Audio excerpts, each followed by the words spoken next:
Right here is a lab that we can learn about the coefficient of kinetic friction with.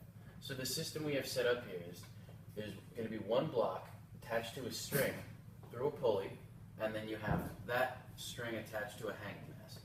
This block that's sliding across the table is on a piece of wood here. So what's going on is we're trying to figure out the coefficient of friction between this block that's sliding and this piece of wood. The procedure here is we're going to add more mass to this block, and as we make this block more massive, we're going to put more mass on this hanging mass and see how much it takes to pull it down at a constant velocity. So right here, you're going to graph your results in the table. You're going to put the mass of the block and then the hanging mass that it needs to move at a constant speed. Once you get those results, you can use them to find mu k. So what happens is, so right here we have this equation here where the summation of the forces in this lab is going to be equal to 0. That's because you have the block moving at a constant velocity. So the hanging mass, the force of the hanging mass is going to be equal to the force of friction. If the block was moving with any sort of acceleration, then the summation of forces would not be 0. But since it is 0, since it's moving at a constant velocity, mg is going to be equal to the frictional force, which means mg is equal to mu k times the normal force. So you can solve for mu k in this equation.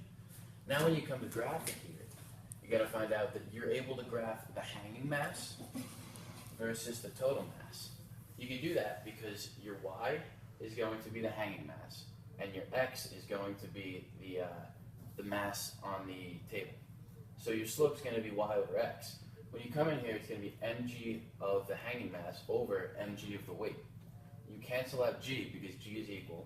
You get hanging mass over mass of the weight, and then you get the slope as mu k, which you can graph on here. Alright, so right here we have our setup for the lab. You can see we have this block with a mass on it, and through the various trials, we're going to add more weight to this.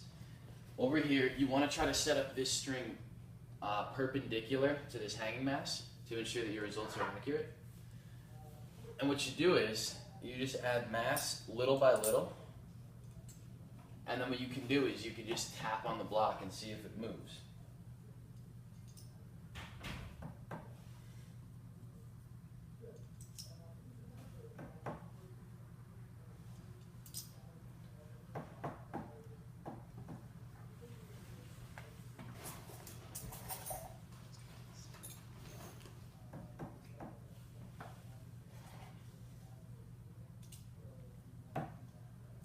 So right here, when it's moving like this, is where you would want to stop the block, take this mass, and you just want to add up all these masses.